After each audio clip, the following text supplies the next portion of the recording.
The ground shakes. Corporal Thomas Reardon presses his face into the mud of Leyte and feels the detonations in his jaw, his molars, his sternum. Around him the jungle is disintegrating. Japanese knee mortars are walking rounds across the ridge in a neat, methodical pattern, not panic fire. Search fire, the kind a trained soldier lays down when he knows exactly where his enemy must be and is simply waiting for the body. They know he's here. They don't know he's alone. 60 meters ahead, through shredded palm fronds and gun smoke hanging in the Philippine heat like a curtain that won't move, sits the Japanese bunker complex his platoon was supposed to take together. 3 reinforced firing positions. 2 crew-served Type 92 heavy machine guns. Overlapping fields of fire that had already torn apart 2 previous American assaults on this hill. Both full-strength platoon attacks, both repelled in under 15 minutes, both leaving American dead in the elephant grass that Reardon can see even now. He has 1 M1919. A4 Browning, 3 belts of standard .30 caliber and 1 very special belt. 100 rounds loaded with something no Army manual describes. Something he and Sergeant Kowalski spent 2 sleepless nights building from captured Japanese anti-personnel mines, machine oil, and the specific engineering logic of a man who has been taking machines apart since age 12 and has never once been intimidated by one. In approximately 4 minutes he will fire that belt. And in the interrogation rooms of Tacloban, in the handwriting of captured diaries, in the testimony of men who survived Hill 522 and could never fully explain what happened to their unit, the Japanese soldiers inside that bunker complex would use a word for what Thomas Reardon brought up that ridge: Jishin, earthquake. But right now, Reardon doesn't know that. Right now, a knee mortar round lands close enough that the shockwave pops blood from his left ear. He keeps moving. He has made a decision his commanding officer ordered him not to make. His unit pulled back 20 minutes ago. Retreat, consolidate, wait for artillery.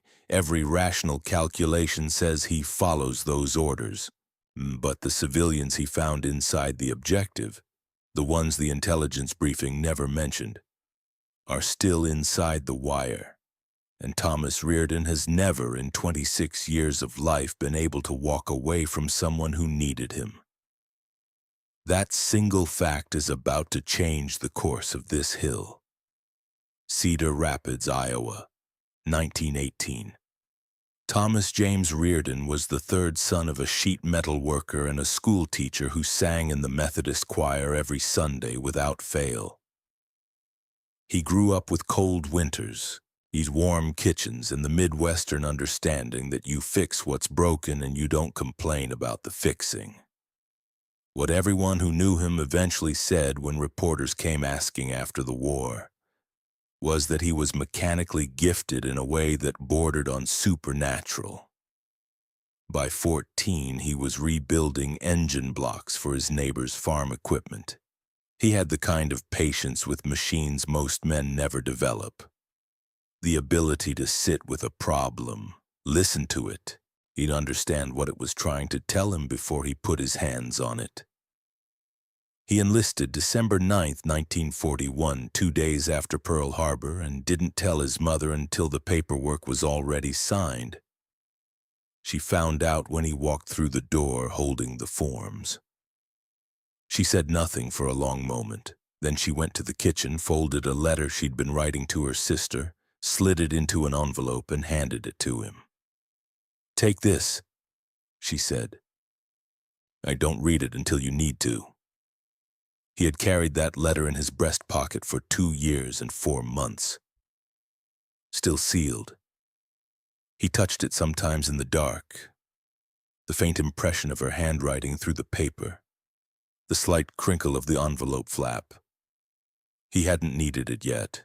In basic training, they put him on the M1919 Browning almost immediately.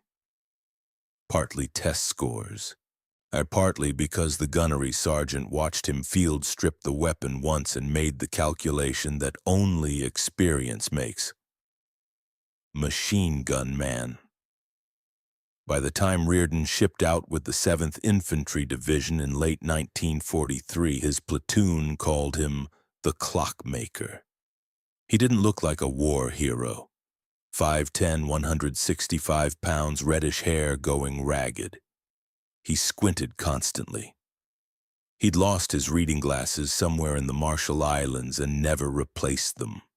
But put him behind an M1919 in the jungle and something changed. Not rage. Something quieter and more dangerous, clarity. He became exactly what the Army had trained him to be, and more than they knew they'd made. He had a photograph in the rear breast pocket behind the letter. His mother on the porch of the white clapboard house. She was looking directly into the camera with what his father called her school teacher face. Patient, certain, unwilling to negotiate, because she looked like she was waiting for him to finish his homework. He had not yet given her a reason to stop waiting. By mid-November 1944, MacArthur's return to the Philippines had put the 7th Infantry Division into the worst terrain for the worst kind of fighting. The Japanese had decided at the highest command levels that the Philippines would not fall without a price that would make America reconsider everything, and the position Reardon's platoon was ordered to assault sat on a spur west of Dagami. 3 mutually supporting bunkers labeled Hill 522 Complex on the 7th Division's intelligence maps. The briefing described approximately 20 to 25 defenders, 2 Type 92 machine guns, 1 70mm infantry gun in a fixed position.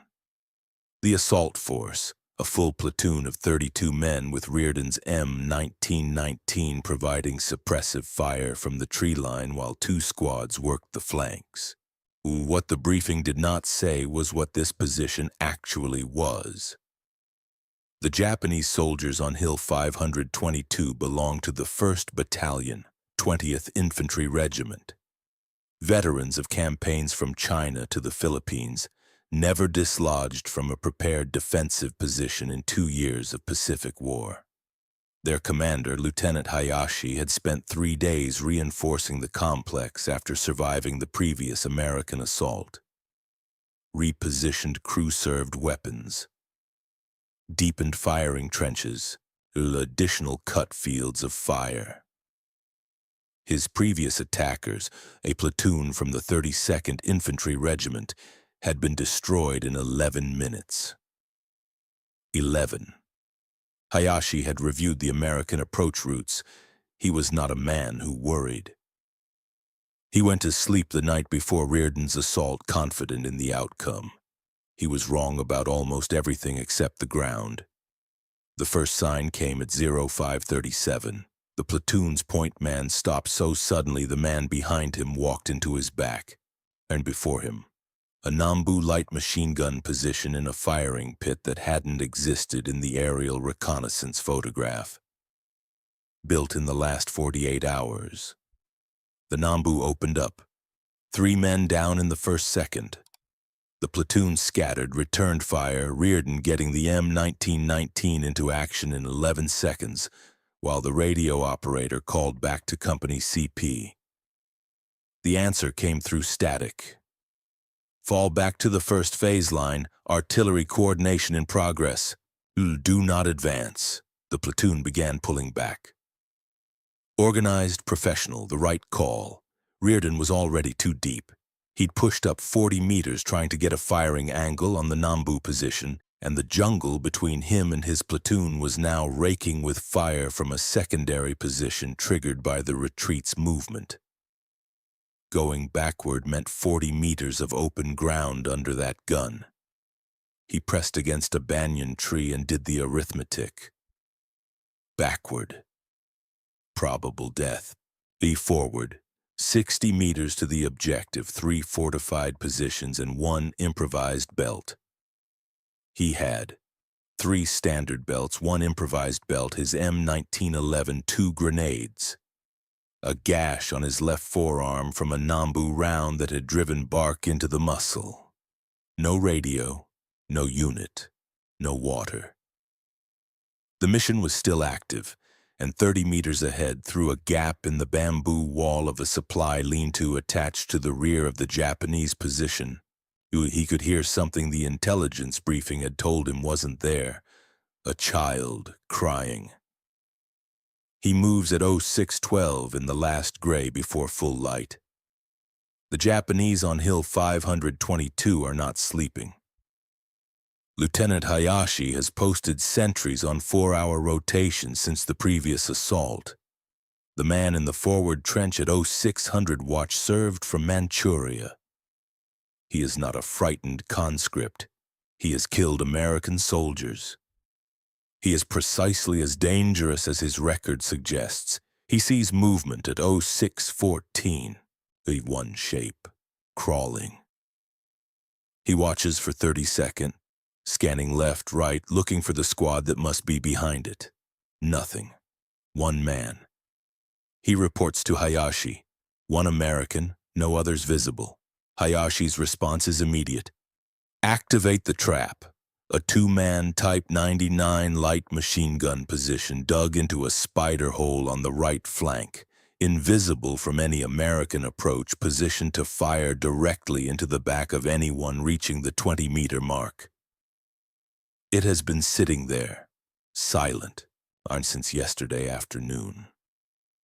Reardon reaches the 20-meter mark at 0619. The spider hole opens up. The burst passes so close to his head that he feels the pressure wave against his right cheek before he hears the sound. His body moves before his mind catches up.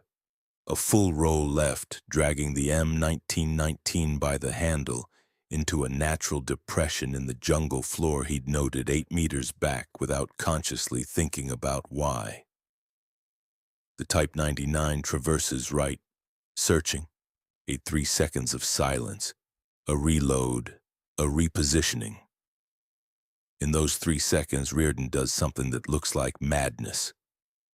He rises to one knee, sets the M1919 bipod on the rim of the depression, opens fire, not at the spider hole, but at a point 15 meters above it on the bunker slope.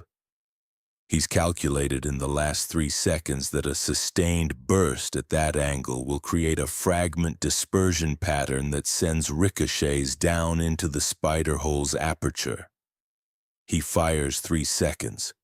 He drops back. The Type 99 doesn't fire again.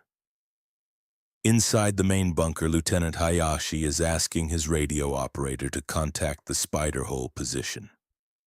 No answer. He will spend the next 4 minutes trying to understand what just happened. What he did in the next 90 seconds made no tactical sense. Until you understand what he had already seen that no one else on that battlefield could see. He finds them at 0631. Working the left flank of the complex, slower, more covered. He hears voices through the jungle. Not Japanese, not English, Tagalog. A child's voice, suppressed and panicked, coming from a supply lean-to attached to the rear of the bunker complex. Reardon stops moving, 10 full seconds, perfectly still. The intelligence briefing had marked this position as purely military, cleared of civilians weeks earlier. What it hadn't accounted for was that clearing and evacuating were 2 different things in a jungle war. And 3 Filipino families had sheltered inside the abandoned farm buildings Hayashi's men had incorporated into the defensive position. They were there when the Japanese arrived. They were still there now.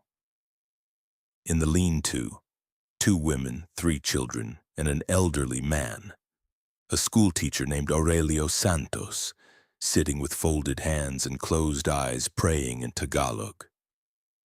One of the children, maybe 7 years old, In is holding a small carved wooden horse against her mouth to muffle the sound of her crying. Reardon sees this through a gap in the bamboo wall. His assault plan changes completely. The improvised belt, designed to obliterate those bunker walls in a sustained burst of fragmentation, cannot be used anywhere near that lean-to. The rear-facing bunker position he'd planned to hit first is no longer an option. He has to go right. Through the most exposed approach, directly under the main Japanese gun position. He looks at the girl with the wooden horse for a long moment. Then he moves. In the main bunker, Hayashi is conducting an urgent assessment. His sentry reported 1 American. The Spiderhole team is silent. Now his men are reporting muzzle flashes from multiple directions simultaneously. One man cannot be in 3 places. He tells his senior NCO, "Count the attackers. Give me a number." The NCO cannot give him a number. Reardon reaches the right flank approach at 0638, sets the M1919 behind a felled log at 14 meters from the main bunker's firing port. He fires a 10-second burst into the aperture. Moves 12 meters left while the Type 92 inside swings to cover his previous position. Fires again from the new angle. Corporal Tomoda, a veteran of Guadalcanal, a man who has held a machine gun through American naval bombardment, flinches, steps back from the Type 92, an involuntary half-step he will not be able to explain for 30 years. The field of fire makes no sense. The man should be where the last shots came from. He is not there. Reardon's first grenade goes through the right bunker's ventilation gap at 0641. He's already moving before it detonates. A Japanese soldier in the connecting trench catches him crossing the open space. 3 aimed shots from a Type 38. One clips the bipod leg of the M1919, the energy transferring through metal into his already wounded forearm. A second clips his right boot heel. He falls, gets up, keeps moving. He is down to 1 standard belt and the improvised belt. He is 10 meters from the second position. And here, wedged against the earthen wall of the second bunker, he does the thing that makes no sense. He stops, sets the M1919 down carefully, reloads the improvised belt with complete, unhurried precision. In the middle of the assault, he'd bleeding from 2 wounds, 10 meters from a position still holding 2 enemy soldiers. He loads the weapon the way the clockmaker loads every weapon, listening to what it's trying to tell him. He has a problem to solve. He just needs to do it in the right order. He finds an empty mortar pit at 0649 and crawls into it. His arm has stopped hurting. That's worse than if it hurt. He looks at his right boot. Steady seep, not spurting, manageable, and wraps it with the field dressing from his breast pocket without removing the boot. His hands are shaking. He presses them flat against the wet earth, fingers spread the way he used to press them against the workbench when a job was being stubborn, just to make them still. From the lean-to 20 meters away, he can hear the girl crying. Softer now, the exhausted version. Fear gone so long it's become background noise. He is talking to Cho, not out loud, just in his mind. A specialist Cho who was first down when the Nambu opened up on the approach trail, who had the kind of laugh that could change the entire mood of a bivouac. Cho is somewhere back on that hillside approach, and that laugh is done. What would Cho say right now? He knows. Cho would say that a machine gun man who can't finish the job is just a man lying in a hole getting rained on, and that lying in a hole getting rained on is a bad way to spend a Tuesday. It is Tuesday. He almost smiles, and he reaches into his breast pocket. Past the letter. He's not there yet. Some part of him is certain he's not there yet. To the photograph behind it. His mother on the porch, schoolteacher face, patient, certain, not negotiating. She looks like she's waiting for him to finish his homework. He slides the photo back. The retreating order was the right order. He knows this. His company commander was right. Without artillery, without supporting arms, a single platoon assault on a reinforced position is attrition, not tactics. Every rational voice says retreat, but the girl with the wooden horse. He gets up. He starts moving. Not dramatically, not with a speech. There is simply nothing else reasonable to do, and Thomas Reardon has always been a reasonable man.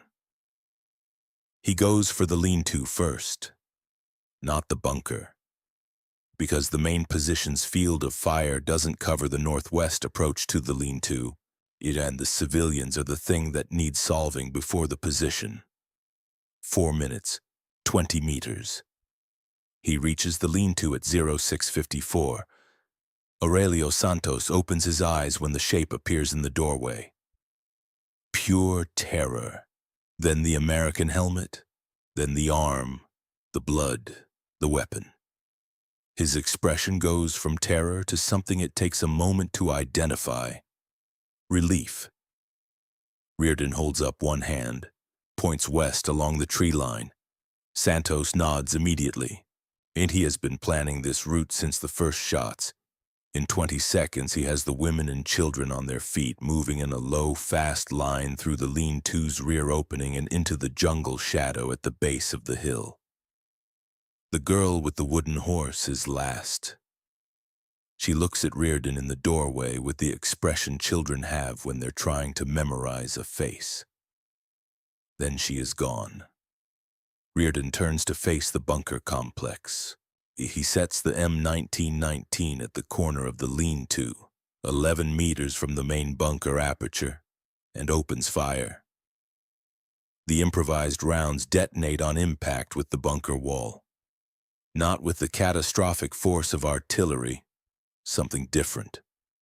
A rapid sequential crack, crack, crack that sends fragments of compacted earth and bamboo reinforcement through the interior at irregular angles. Not sustained pressure, not suppression. A machine gun that punches through walls. Inside the main bunker, Corporal Tomoda will spend 30 years trying to describe this sound accurately and never quite achieve it. Each round arrives differently from the last.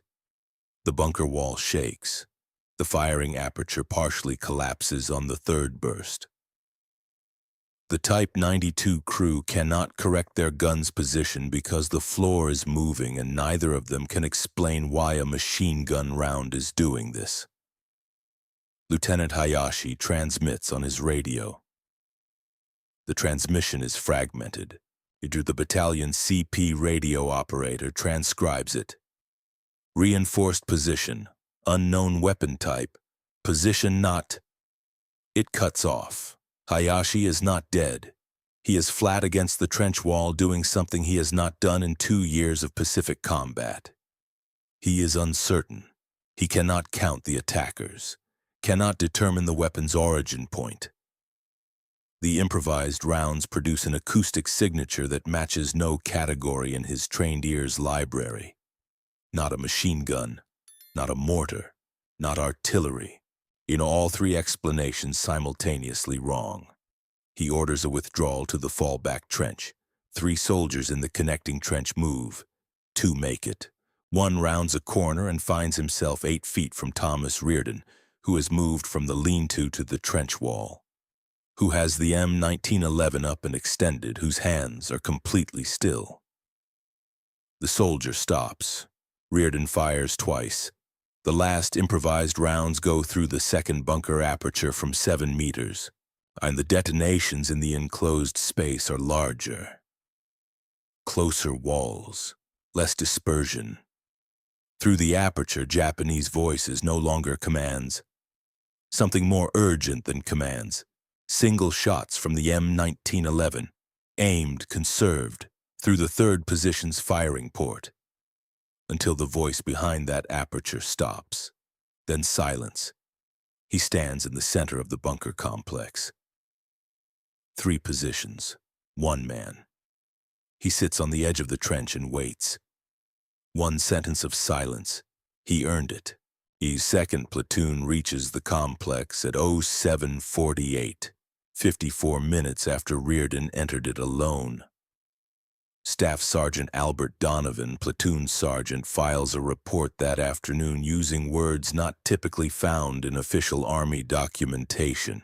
He finds 3 fortified positions disabled, 2 Type 92 heavy machine guns silenced, 1 Type 99 light machine gun destroyed, 11 Japanese soldiers killed or incapacitated, and 1 Corporal Thomas Reardon seated on a trench wall drinking water from a dead man's canteen, squinting at the jungle the way he squinted at everything.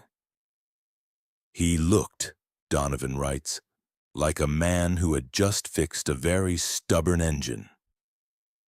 The 7th Division Intelligence Section begins processing documents and survivors within hours. Of Lieutenant Hayashi's 22 men, 9 are taken prisoner. The interrogations begin that afternoon in Dagami. Captain Edward Marsh, fluent Japanese, a former Tokyo missionary, conducts the first session. The prisoner is Lance Corporal Watanabe, wounded shoulder treated by an American medic drinking tea across a folding table. Marsh asks, "How many Americans attacked the hill?" Watanabe looks at him for a long moment, then, "1. Marsh writes it down, asks for confirmation. "1 American, Watanabe says, with a machine gun that made the earth move. He pauses. "We were shooting at the places where he should have been. He was never there." Corporal Tomoda's session produces the clearest account of the improvised rounds. He explains in the precise language of a trained gunner that the impacts differed from any American ammunition he had encountered. A sequence of small detonations creating cumulative structural damage. "Like many small hammers," he says, "very fast. The wall does not break in one place, it breaks everywhere." Marsh asks what the Japanese soldiers said among themselves during the assault. Tomoda is quiet. "Jishin no Hito," he says finally, "the earthquake person." "Why?" Marsh asks. "Because when his machine gun fired," Tomoda says, looking at his hands, "the ground moved under us. Not the way artillery moves the ground, differently, like something alive." He looks up. "I have held positions against American naval bombardment, against air attack, against infantry assaults many times. I want you to understand.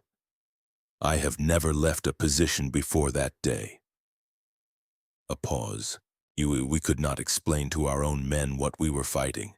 That is what broke us, not the weapon, the fact that we could not name it. 3 days later, Marsh locates Aurelio Santos at a resettlement camp east of Dagami. When the interpreter explains what Reardon had done, rerouting the entire assault to evacuate the civilians before completing the objective, Santos is quiet.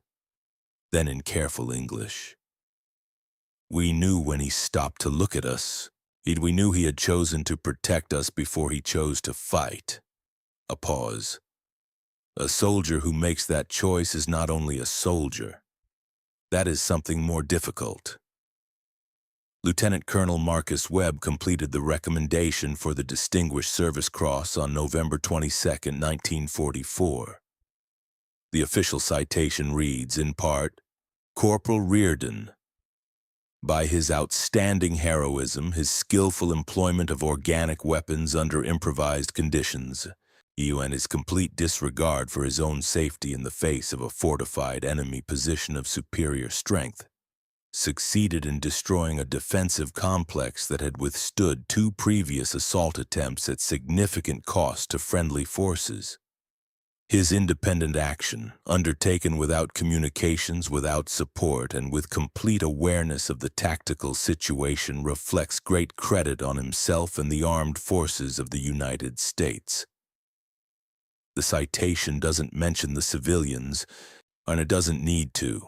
Aurelio Santos writes to the 7th Division commander himself, through a Red Cross interpreter, and the letter is filed in the divisional records. His family's testimony becomes part of the historical record.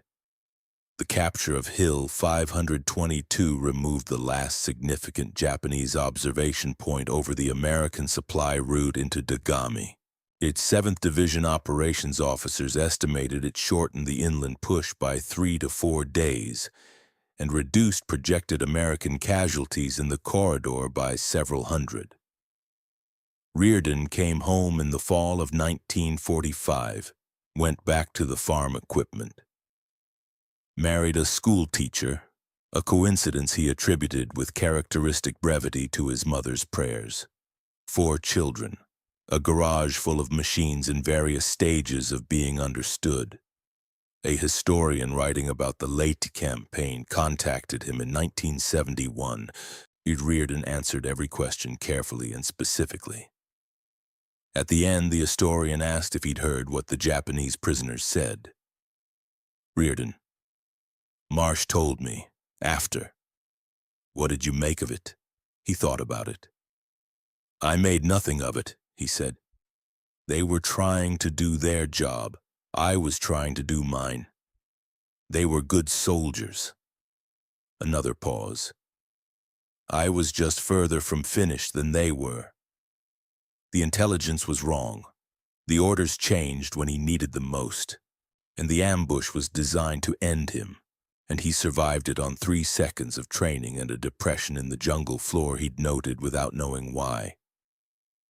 And in the middle of all of it, the wrong map, the changed orders, the ambush, the dwindling ammunition, there was a 7-year-old girl holding a wooden horse, and she changed the entire calculation. She made him slower, more exposed.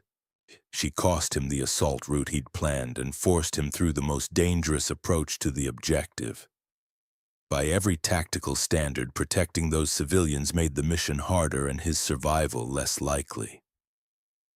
He did it anyway, without announcement, without declaring himself. He looked at her and moved and kept moving until both things were done. If you served, you know this weight. Not the weapons weight or the packs. The other weight. The weight of deciding, and in the half-second you have, which version of yourself you're going to be. And then carrying that version for the rest of your life, whether it fits in a citation or not.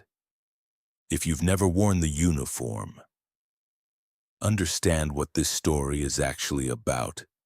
It's not a weapon modification or a tactical maneuver.